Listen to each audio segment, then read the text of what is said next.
नमस्कार साथियों, आईपीआर 2023 1 जनवरी 2023 से 31 जनवरी 2023 के बीच में आपको आईपीआर भरनी है। नहीं तो आपको जो 1 जुलाई 2023 को इंक्रीमेंट लगता है 3% का, वो नहीं लगेगा। तो अब आप आईपीआर बनने के लिए राजकाज पे जैसे जाते हैं तो आपके पास दो ऑप्शन दिखाई देता है। या तो आप राजकाज के अंदर डायरेक्ट चले जाइए या फिर आप आईपीआर पर क्लिक कर लीजिए, जिससे क्या होगा, आपकी आईपीआर भर सकते हैं। अब आपके ऊपर डिपेंड करता है आप अपने आईपीआर यानी कि आपकी जो प्रॉपर्टी है, अचल संपत्ति विवरण, वो दिखाना चाहते हैं या नहीं। छुपाना चाहते हैं तो नील करके सबमिट कर दीजिए।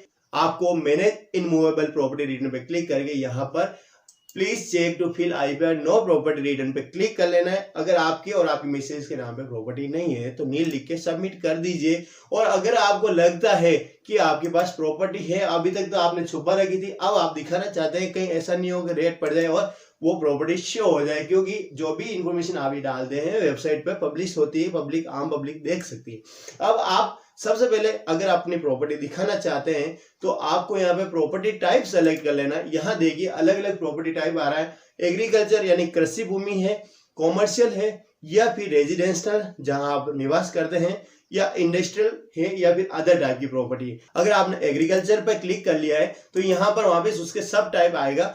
एग्रीकल्चर कैसा है, फार्म हाउस है, लैंड है या प्लॉट है, ठीक है। और अगर आपने यहाँ पर कॉमर्शियल या रेजिडेंशियल पे क्लिक कर लिया है तो रेजिडेंशियल में आपके पास क्या है, apartment, flat, villa, building, independence house क्या है आपके पास। अगर आपके पास एक खुद का मकान है तो इंडिपेंडेंस हाउस कर लीजिए। वो कहाँ पे, ग्रामीण है या अर्बन है। रूरल मतलब ग्रामीण, अर्बन मतलब शहरी। उसका एड्रेस लिख दीजिए, 2 लाइन का एड्रेस होगा, गांव का नाम हो जाएगा, उसकी पोस्ट हो जाएगी, इंडिया कंट्री आ जाएगी, राजस्थान आ जाएगा। अगर आप राजस्थान के बाहर भी है तो भी लिख सकते हैं। डिस्ट्रिक्ट आप सेलेक्ट कर लीजिए, सिटी सेलेक्ट कर लीजिए, वार्ड नंबर सेलेक्ट करके पिन कोड डाल दीजिए। अब आगे जो ऑप्शन आता है ऑन बाई, मतलब आपने कैसे उसको खरीदा है, मतलब अब इसकी डिटेल आपको भरनी है। ये आपके सेल्फ है, मतलब खुद की है, या आपके मिसेज के नाम पे है, या हस्बैंड के नाम पे है, या दोनों के नाम पे मिक्स में है, ठीक है। तो यहाँ से आपको सेलेक्ट कर लेना है। या फिर और कोई पार्टनर के नाम पे भी है, जैसे पिताजी के नाम पे भी हो सकती है, भाई के नाम पे हो सकती है,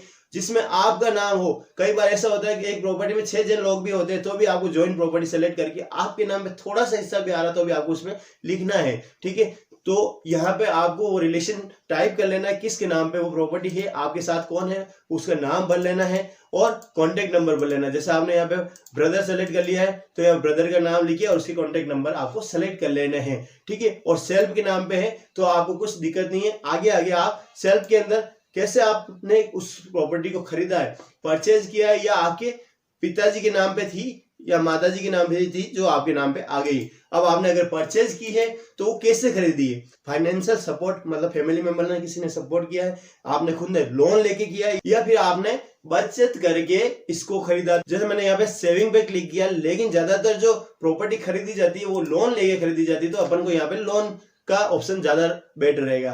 फिर आपको अगर डेट याद नहीं तो कोई बात नहीं, आप यहाँ पे ईयर सेलेक्ट कर सकते हैं कि आपने कौन से ईयर में उस प्रॉपर्टी को खरीदा है, ठीक है। फिर आपको यहाँ पे उसका नाम, वो प्रॉपर्टी आपने किससे खरीदी, अगर उसका नाम आपको याद है तो ठीक, नहीं तो आप उस प्रॉपर्टी के कागज के अंदर देख लीजिए आपने किससे खरीदी है। कॉन्टेक्ट नंबर की जरूरत नहीं है, एड्रेस की जरूरत नहीं है, ठीक है। प्रॉपर्टी की वैल्यू, जो आज की वैल्यू है वो कितनी है, जो एक निश्चित वैल्यू होती है, जो सरकार वैल्यू लगाती है, वो वैल्यू लिखनी है। आपके हिसाब से नहीं, आपके आसपास के अंदर जो वैल्यू चल रही है वो नहीं लगानी है। जो सरकार एक डिसाइड करती है कि इस प्रॉपर्टी की ये वैल्यू है, वो आप खरीदनी, जो रजिस्ट्री करते समय आपने वैल्यू देखी होगी वो यहाँ पे लिखनी है। अब उस प्रॉपर्टी से आपको इनकम मिल रही है तो यस कर लीजिए, नहीं तो नो कर दीजिए, और फिर रिमार्क में ओके लिख के सेव कर दीजिए। अगर आपके पास और भी प्रॉपर्टी है तो सेव एंड न्यू पे क्लिक कर दीजिए। इससे क्या होगा, जितनी भी प्रॉपर्टी आपकी ऐड होती रहेगी। और लास्ट में आपको कुछ नहीं करना है, सबमिट कर लेना। आधार नंबर पूछेगा, ओटीपी आएगा, सबमिट हो जाएगा और आपके नाम पे वो प्रॉपर्टी चढ़ जाएगी। उसकी प्रिंट आउट निकाल के आप अपने पास रख लीजिएगा। धन्यवाद।